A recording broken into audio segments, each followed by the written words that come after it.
Senhor, nós pedimos a Ti luz na palavra, Senhor. Amém. Senhor, fala conosco. Sim. Oh, querido Espírito, Amém. que fala à igreja, fala conosco, Senhor querido. Amém. Senhor, nós te bendizemos pelo Teu Espírito, Amém. que está conosco na igreja, Sim. porque Ele nos fala das coisas da parte do Filho, Amém. da parte do Pai. Maravilhosa realidade. Fala conosco mais um pouco, Amém. ao abrirmos aqui as Escrituras. Amém. Queremos mais da verdade, mais da realidade dos céus. Nós te pedimos, querido Pai, Amém. em nome de Jesus. Amém. Amém. Aleluia. Irmãos, vamos abrir no Evangelho de Marcos, capítulo 1.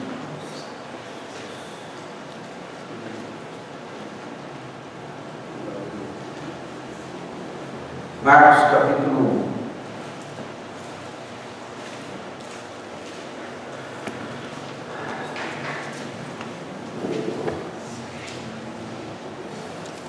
Versículo 1. Diz assim: princípio do Evangelho de Jesus Cristo. Princípio, início, origem, começo do Evangelho de Jesus Cristo, Filho de Deus. Irmãos, esse primeiro versículo ele é muito significativo. O evangelista Marcos, ele vai começar a nos falar do Evangelho de Jesus Cristo pelo começo, na origem, pelo início. E onde é que inicia o Evangelho de Jesus Cristo, Filho de Deus? Vamos para o versículo 2. Eu vou ler do 2 ao 6. Esse é o começo do Evangelho. O Evangelho de Jesus não começa com Jesus, começa com João Batista. João Batista introduziu o ministério do Senhor Jesus. Então, o ministério do Senhor Jesus, ele precisa de uma introdução. Deus, na sua soberania, decidiu que alguém viria um pouco antes, para preparar o caminho do Senhor. E João Batista vem com uma mensagem.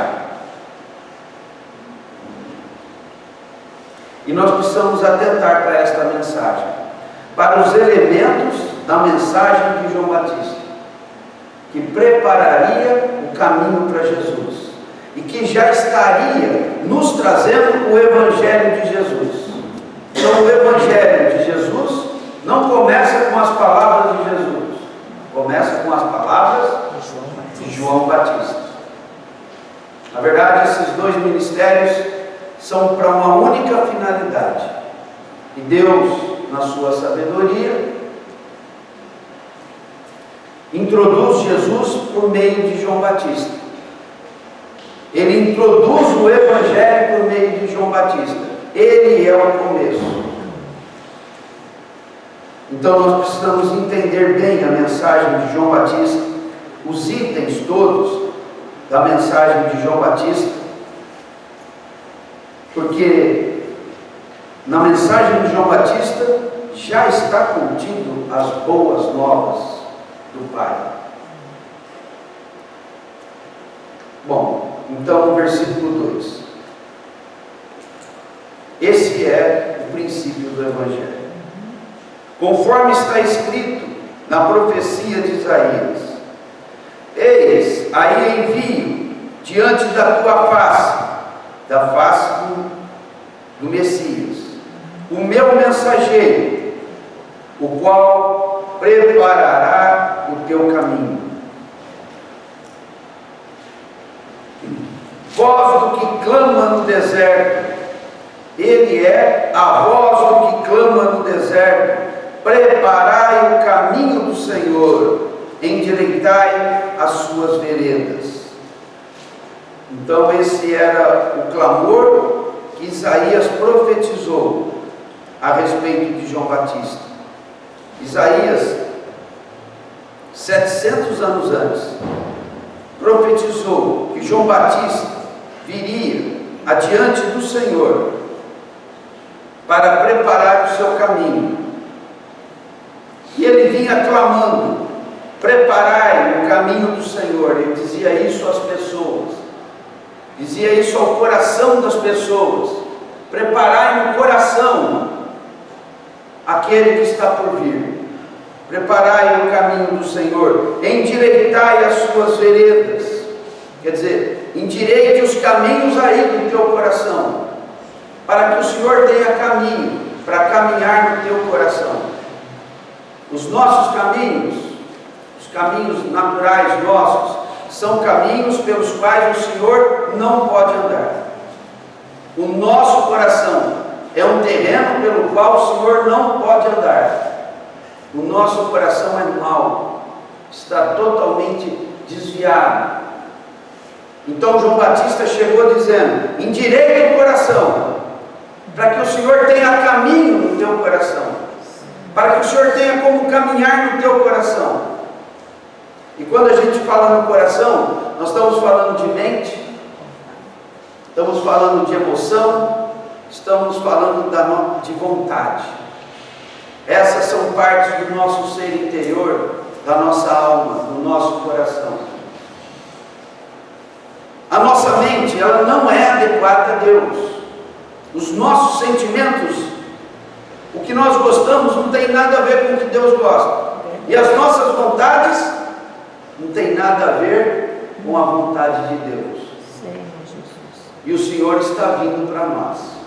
Então, antes do Senhor vir, Ele coloca alguém que diz: ajeita o coração aí, ajeita o coração,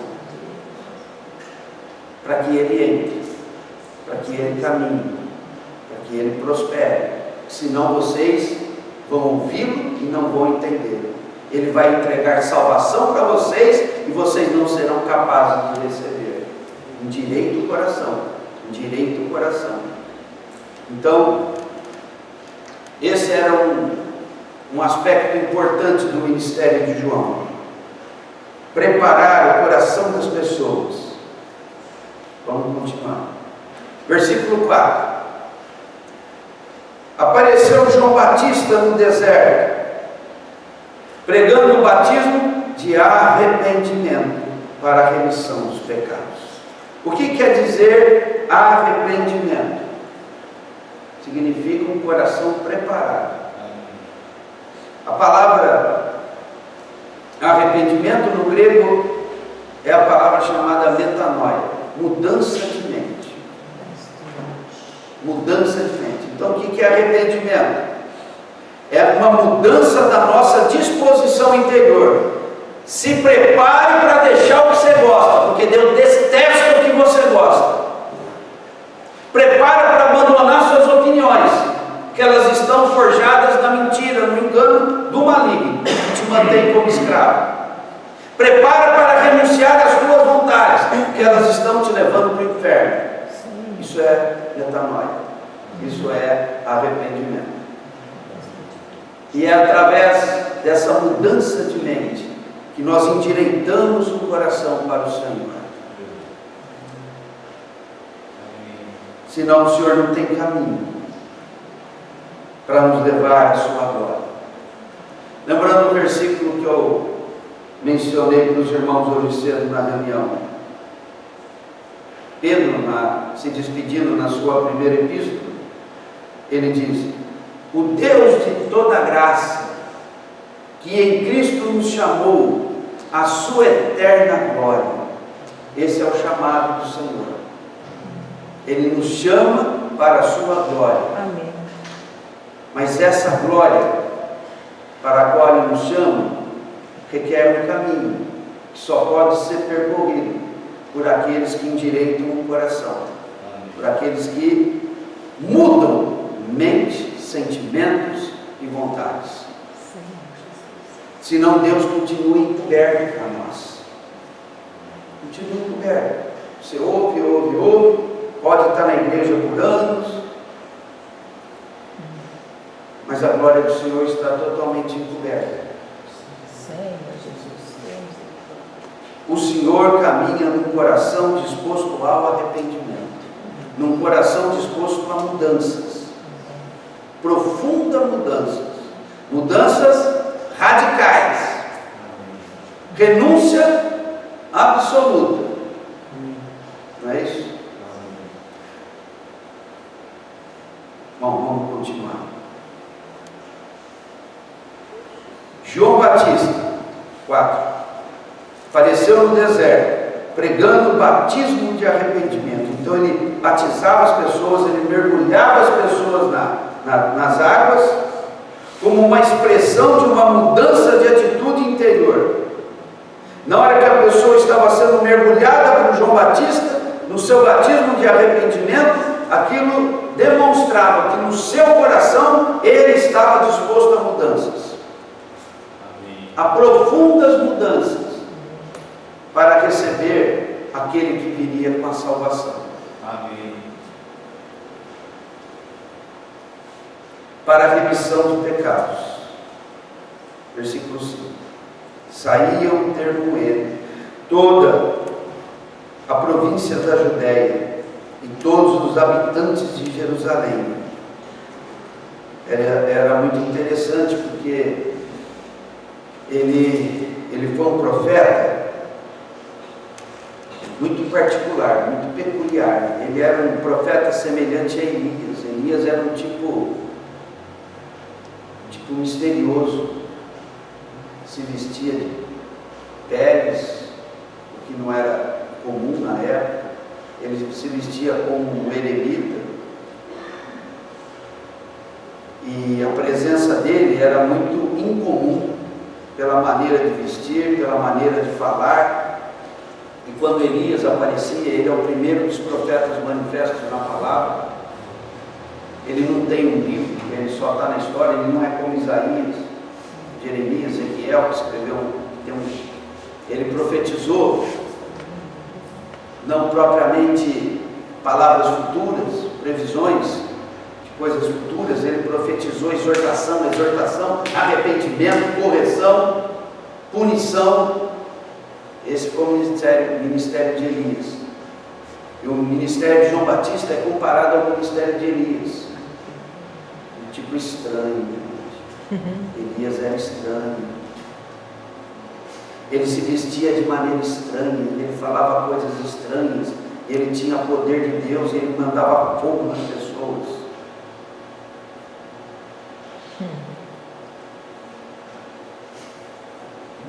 Ele era para chocar, ele veio para chocar. Ele queria chocar o reino de Israel, pervertido, corrupto. Ele enfrentou Acabe, enfrentou Jezabel. Ele era uma figura incomum. Certa vez, ele estava, como era próprio seu, num lugar afastado, no alto do monte, e o rei mandou buscá-lo. Vão lá, busca Elias e traz ele aqui. E Elias profetizava contra o rei o tempo todo. E foi um capitão, se não me engano, com 50. Chegou, desce daí que o rei mandou te levar para lá. Desceu fogo do céu e consumiu todos eles. Aí o rei, cruel do jeito que era, atrevido, sem temor nenhum por Deus, mandou mais outra tropa. E o comandante chegou lá: Elias, o rei mandou te chamar, desce daí, vamos.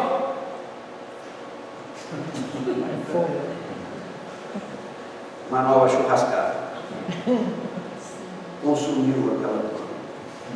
E o rei, na sua crueldade, não percebendo com quem estava lidando, mandou uma terceira tropa. Só que esse, o comandante,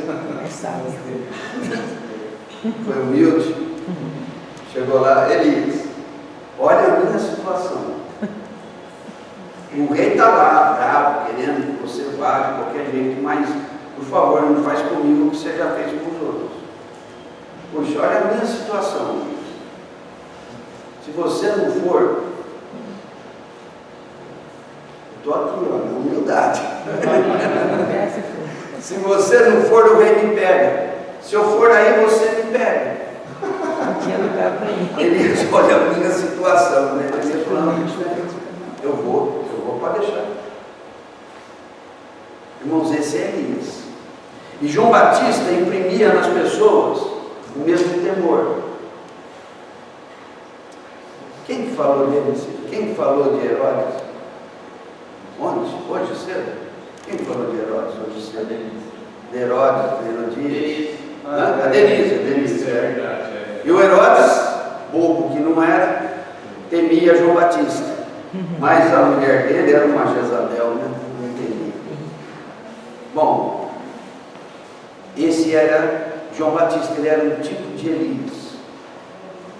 Haviam profecias que diziam que aquele que prepararia o caminho do Senhor seria alguém que viria no espírito de Elias.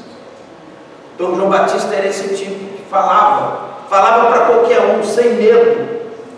As pessoas vinham a ele para ouvir o que ele tinha para dizer, e ele dizia com a mesma dureza para soldados, para as autoridades dos sacerdotes, para os escribas, para o sinédrio, ele dizia a mesma coisa: arrependei-vos, está próximo o reino dos céus. E não fiquem aí dizendo que vocês são filhos de Abraão, não.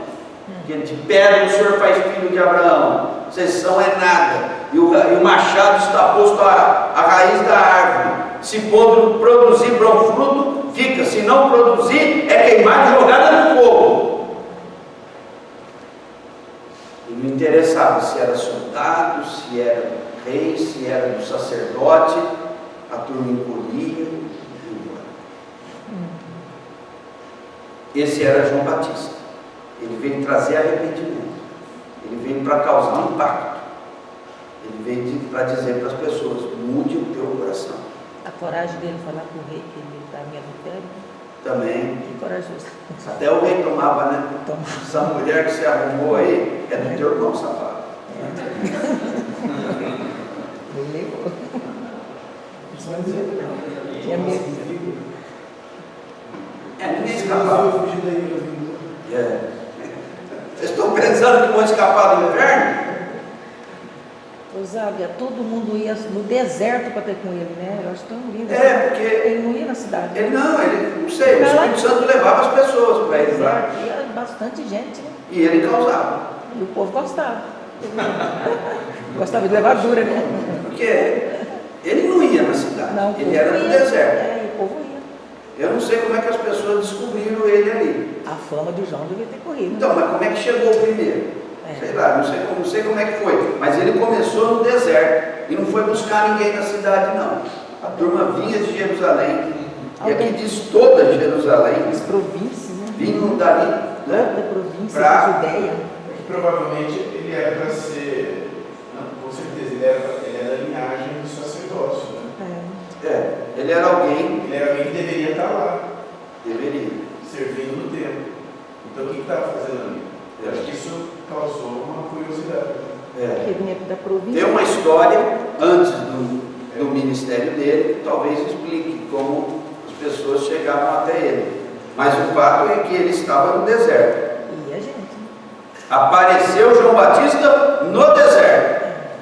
Ele não foi chamar ninguém de Jerusalém, não. Ele apareceu no deserto. Bom, versículo 6. Deixa eu adiantar porque não encarguei outro. As vestes de João eram feitas de pelos de camelo. Ele trazia um cinto de couro e se alimentava de gafanhotos e mel silvestres. Era um homem do deserto.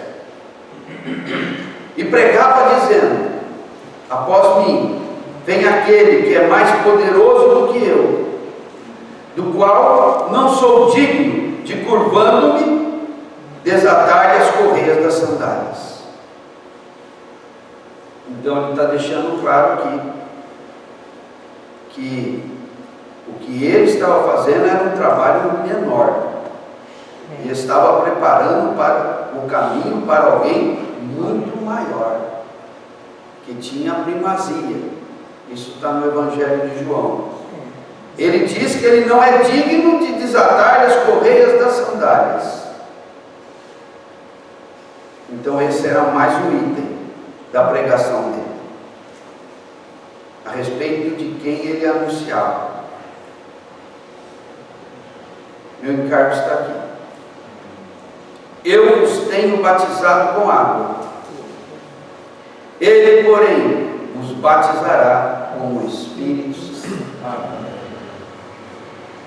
Então já falei sobre batismo de arrependimento. E agora eu quero falar de batizará com o Espírito Santo. Vamos avançar para os versículos 9 a 11.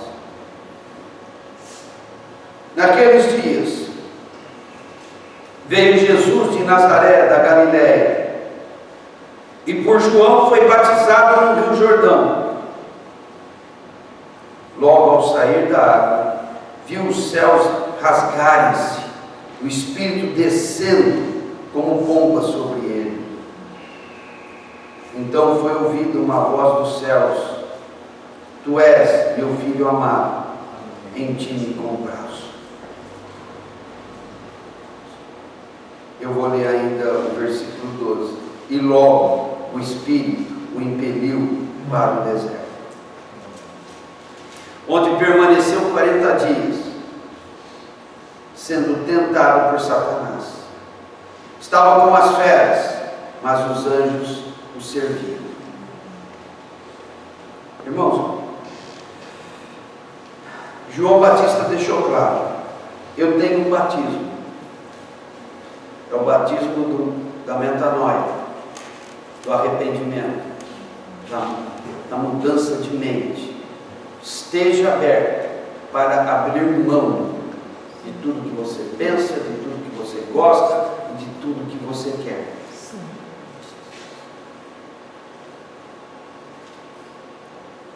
Então isso, irmãos, era só uma preparação para que viesse aquele que batizaria com o Espírito Santo. Irmãos, já há um bom tempo eu tenho adiado esse tema, mas chegando aqui em João Batista, quando eu comecei a compartilhar com os irmãos no domingo à noite sobre essa porção de Marcos, princípio do Evangelho de Jesus Cristo, comecei a falar de João Batista. Eu não pensava em entrar nessa questão do Espírito Santo, mas essa é uma mensagem importante. Não vou dizer a mais importante, mas é o objetivo de todo o ministério de João Batista. É o batismo do Espírito Santo. O batismo do Espírito Santo, irmãos, ele é posterior a obra redentora de Cristo. Primeiro, o Senhor, por 3 anos e meio, cura enfermos, expulsa demônios e anuncia as boas novas e prega o Evangelho do Reino. Depois, ao final desse ministério, ele toma a cruz e cumpre a sua obra sacrificial. Ele se sacrifica como uma oferta que pode ser aceitável diante de Deus, para que recebamos perdão dos pecados. Esse é o significado da cruz. E no terceiro dia, ele ressuscita. E ainda naquele dia da ressurreição, ao cair da tarde, ele se coloca entre os discípulos e sopra neles o Espírito Santo.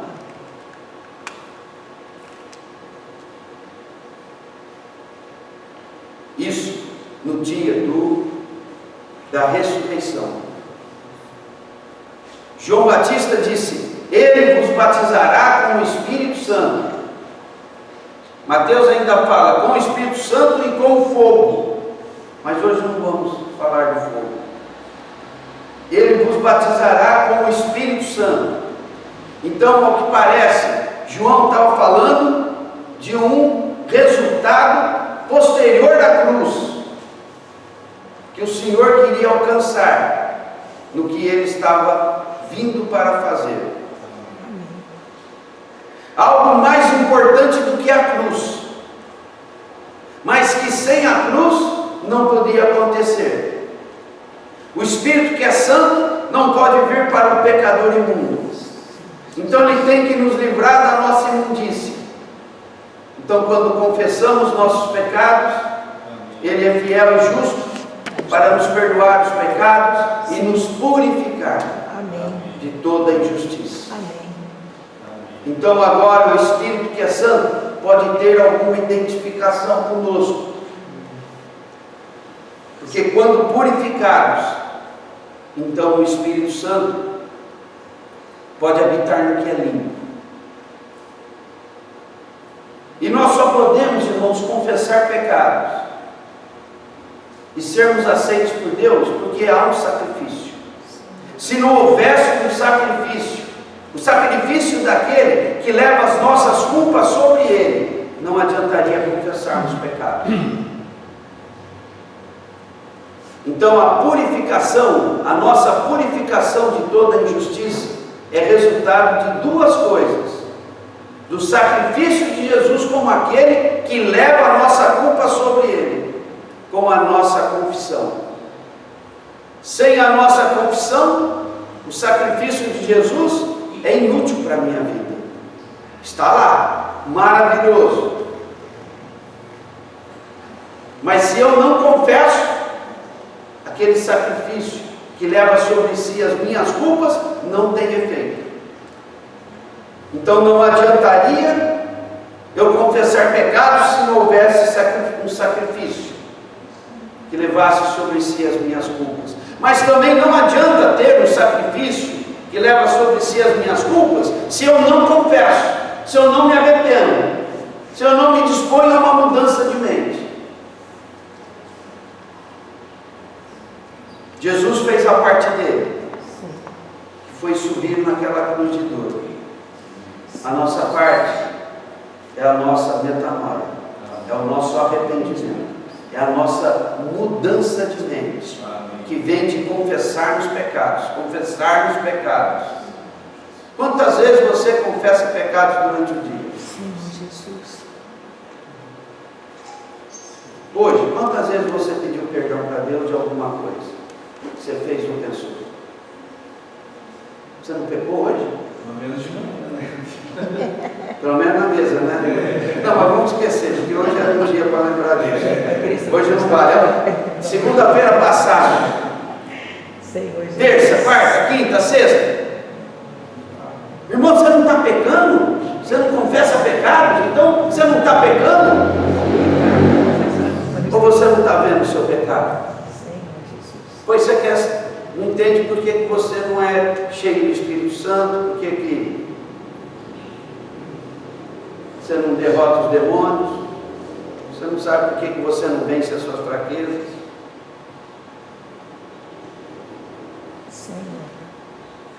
Irmão, se você pelo menos 10 vezes por dia confessar pecados, você não está vendo o pecado. Vocês estão entendendo? Sim. Tem hora que você pensa bobagem, você fala, Senhor, me perdoa. Tem hora que você tem um olhar impuro, você fala, Senhor, me perdoa. Tem hora que você fala mal de alguém, depois o Espírito te ilumina, você fala, Senhor, me perdoa. No trânsito você se irrita com alguém, me perdoa. Não tem acontecido isso? Quantas vezes você tem pedido perdão por dia? Tem que pedir, senão esquece. Irmão, se você não tem pedido perdão várias vezes por dia, você não vê o seu pecado. Esse é um problema. Ou então você vê, mas não quer se arrepender. Não tem caminho para Jesus na tua vida. Esquece. Esquece de ser crente. Não esquece não. Senhor. Não esquece de ser crente não. Uma consciência. Mas não espere receber alguma coisa. É. Consciência Mas pesa. a consciência está cauterizada. Cauteriza. Ela não está se virando que você está pecando. O Senhor colocou em nós esse dispositivo, É. a consciência. Senhor Jesus. E mesmo quando não tínhamos o Senhor, estava ali como um profeta de Deus, Amém. denunciando as nossas culpas, não era? Verdade. Irmãos, muito mais agora que estamos no Senhor. A nossa consciência tem que estar ativa. Zaga, sabe o que a minha mãe falou para mim essa semana? Tadinha, eu não gostei daquele padre que veio aqui para me confessar meus pecados. Eu não quero ficar confessando pecado para homem, não. A gente tem que confessar o pecado diretamente para Deus. Falou isso para mim. Amém. É católica, está Grande revelação. Ela falou, tem que confessar para Deus. Pecou, já confessa, né? É isso aí. Pede perdão. Está certo, mãe. O O homem. Senhor está ensinando coisas preciosas para ela. E a gente, né, no Bom Dia, está falando muito, né? Nesses dias de ídolos, de confissão de pecado, fé. Tá, aos pouquinhos está entrando, que nem uma criança, né? A palavra está entrando aos pouquinhos. Fiquei surpresa dela falar isso. Falei, graças a Deus, não vai querer o padre esse ano para confessar pecado. Ele só vai uma vez por ano. Uma vez por ano. Só de Uma vez dezembro. por ano precisa de um mês para lembrar de tudo. Tanto dezembro, irmão. Melhor confessar o dia inteiro, várias vezes, né? Curtinho, né? É. Senhor, perdão aí, Senhor, perdão ali, Senhor, perdão aqui, Senhor, perdão, perdão. É. Se deixar tudo, meu Deus, é só uma montanha que não cabe nesse. Não vai nem lembrar. Não dá, uma vez por ano não Não, deixa. é, o católico é terrível. E aquele tipo de pedido de perdão assim, Senhor, desculpa qualquer coisa aí. Deus fala, não, desculpa qualquer coisa não. Eu quero arrependimentos específicos. Melhor pedir luz. Então, Não dá, né? irmãos, esse é o batismo de João. Mas ainda nós precisamos do batismo de Jesus. Qual é o batismo de Jesus? É com o Espírito Santo. Irmãos, eu adiei tanto falar isso, porque tem tanta discussão teológica, e eu fui nos manuais de teologia para ver o que a turma diz. Se diz de tudo. Não, na hora que você recebe Jesus, você está batizado no Espírito Santo. Não, o batismo no Espírito Santo é uma situação posterior ao batismo. E tem muitas doutrinas a respeito do batismo no Espírito Santo. E eu não quero entrar nisso agora. Mas o que eu quero dizer agora, e das próximas oportunidades no domingo à noite, eu quero continuar enveredando nesse assunto, ainda dentro do ministério de João Batista. Eu quero falar que o batismo no Espírito Santo não significa apenas receber Jesus como Salvador. Não significa apenas receber o Espírito Santo como um selo interior. O batismo no Espírito Santo fala de um revestimento, que inclui, é claro, também aquele selar inicial, mas fala de um revestimento do Espírito Santo, que me capacita plenamente para a santificação. Amém. Ele fala, ele diz, não tem pecado, já está pecando. Fecha qualquer momento. Então há uma situação, irmãos, em que nós vemos que a nossa fé não prospera, a nossa vida não muda, as nossas fraquezas não são vencidas, nós vivemos de tropeçar nas mesmas coisas. O nosso viver quer ter um pé no santo, no que é santo, e um pé no que é imundo. Essa pessoa ainda não foi batizada no Espírito Santo. Não, essa pessoa, esse cristão, ainda não entrou na realidade das vitórias de Cristo. Não nessa era. Tudo que Deus tem preparado será uma realidade futura. nada que possa ser experimentado no presente. A oração não prospera, a leitura da Bíblia não prospera, o nosso testemunho ainda é confundido com o de alguém que não é crente. E por quê? Porque ainda não houve batismo do Espírito Santo. Irmãos, o que é batismo? O que quer dizer a palavra batismo?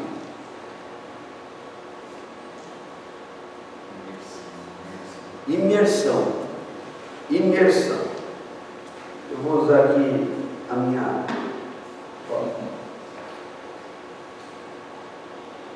Vou aproveitar. Não sei se essa tampinha afunda, mas isso aqui.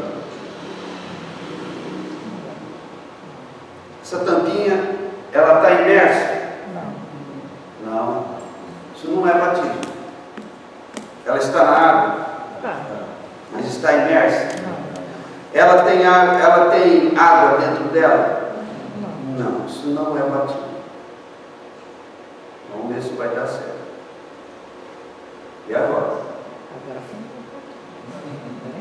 Não é o melhor exemplo. Eu vou pegar um outro exemplo aqui. Tem mais água. Ó. Não, ela vai molhar isso aí. Isso aí não vai dar certo. Vou fazer um outro exemplo aqui. Essa tampinha não recebeu o batismo. Não. Ela está resistente. Quer com a caneta? Vamos tentar. Sabão. Não, é da consistência dela. Ó, vamos ver esse papel. Sai daí também. Você não quer ser batizada? Sai.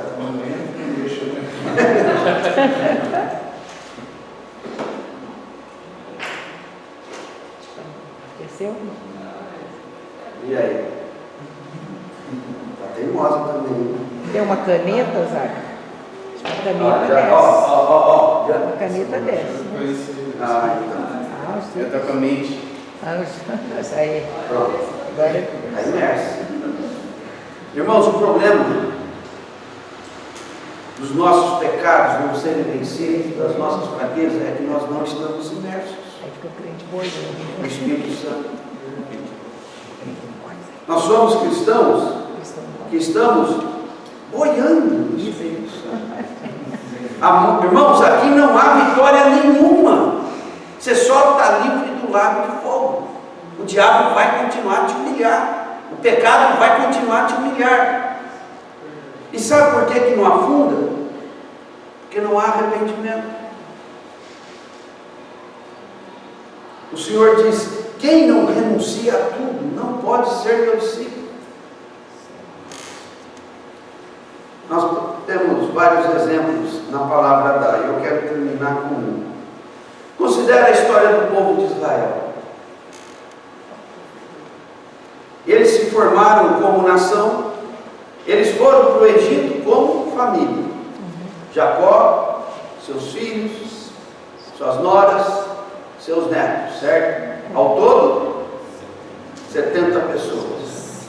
Então, uma família, num período de fome, deixou Canaã e foi para o Egito no tempo de José. Porque havia fome. E porque José gozava de muito prestígio, foi reservado um lugar muito bom para eles habitarem. E eles esqueceram, depois do período de fome, de retornar para Canaã.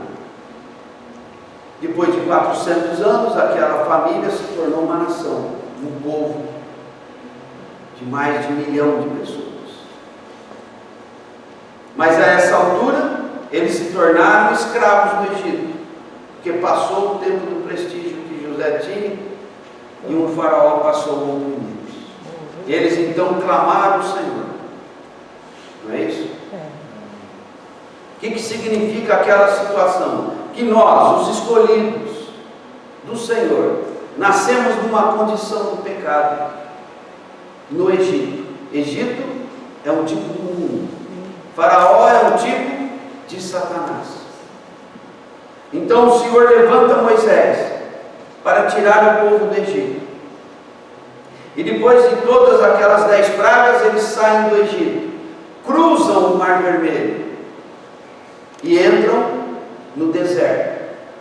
Mas a meta deles é Canaã, a terra que manda leite e mel. Eles teriam de atravessar o deserto e chegar a Canaã. E em Canaã eles teriam que enfrentar muitos inimigos. Não é isso? A terra era deles, mas eles teriam que desalojar muitos inimigos, porque nesses 400 e tantos anos que eles estiveram lá, a terra foi habitada por outros. Então eles entrariam na terra para tomar posse do que lhes estava prometido.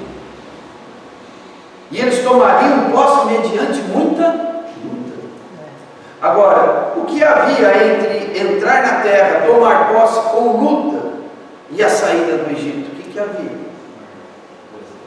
O deserto, né? Vamos considerar o mar ainda como o Egito. Não era o deserto? E a travessia do deserto, se feita de maneira organizada e sem se perder tempo, ela se faria em quanto tempo? 3 dias. Não eram 3 dias. Não é tão pouco assim não. Né? Mais. Nós teremos que falar em 3 ou 4 meses. Mas durou 40 anos. Mas muito morreu.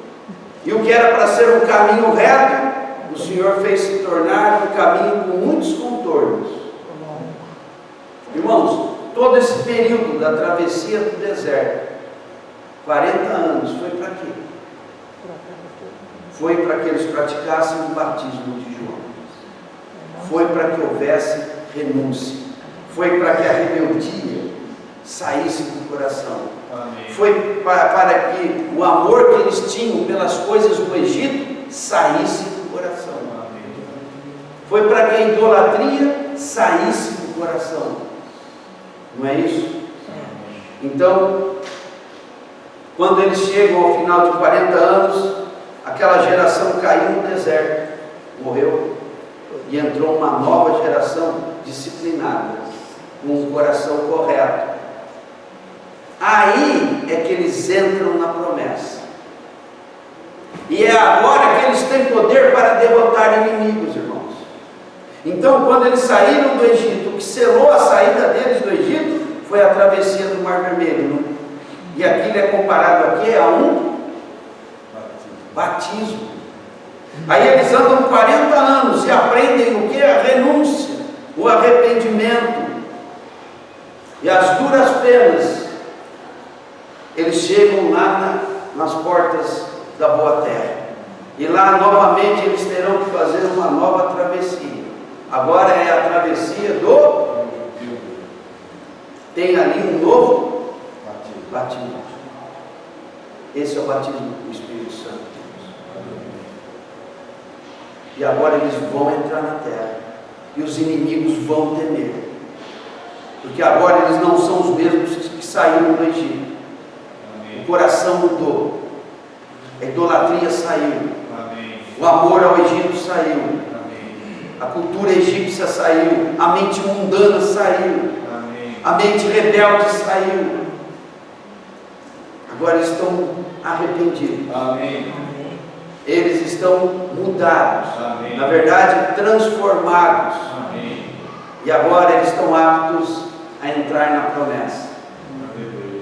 Mas para isso eles ainda precisavam cruzar um rio. Precisavam de um segundo batismo. Esse é o batismo no Espírito Santo. Não é? Imerso. Pronto. Agora nós podemos falar das coisas celestiais. Amém. Que até agora vocês eram mundanos, carnais.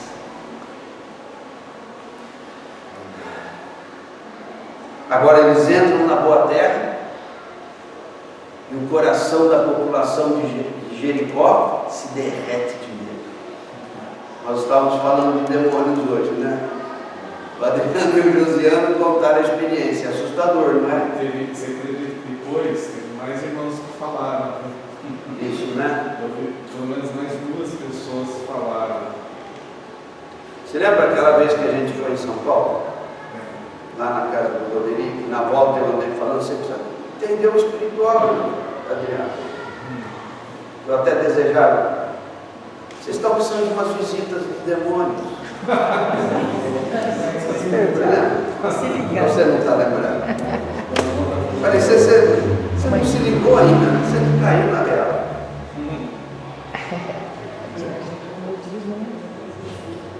Não sei se eu devorar isso,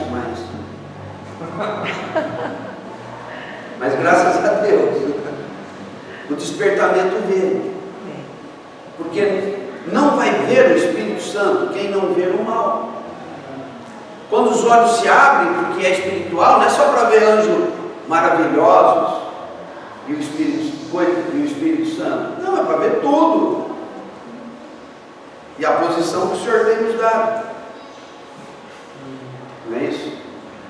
Mas o fato é que o coração, os moradores de Jericó, esses demônios que estão entre nós e a posse das promessas, se derretia de medo. A gente fica meio assustado, mas o inimigo é quem está com medo. Mas os olhos têm que ser abertos, como os olhos do moço de Eliseu, não é? Deu para ter uma noção do que é batismo no Espírito Santo? Eu estou me sentindo insatisfeito com as minhas explicações, mas vamos falando. Eu acho que os irmãos vão entendendo. E eu vou conseguindo me explicar melhor. Mas o fato é que nós temos que mudar o nosso nível de sermos cristãos, o nosso nível de percepção espiritual, e entrarmos para o que é real. Porque até agora nós estamos vivendo num mundo, nós só estamos vendo um mundo que vai passar. E o mundo espiritual, que é eterno, nós ainda não estamos vendo direito. Mas graças a Deus, parece que estamos cruzando a barreira invisível, né? Estou vendo. É tudo misterioso. Irmãos, é nessa atmosfera que nós entramos na boa terra. Enfrentamos o inimigo, derrotamos o inimigo, temos lições para aprender ali, ainda não temos, como a lição de Ai, mas o nível já é outro. Amém? Amém. Na outra oportunidade a gente continua a falar nisso.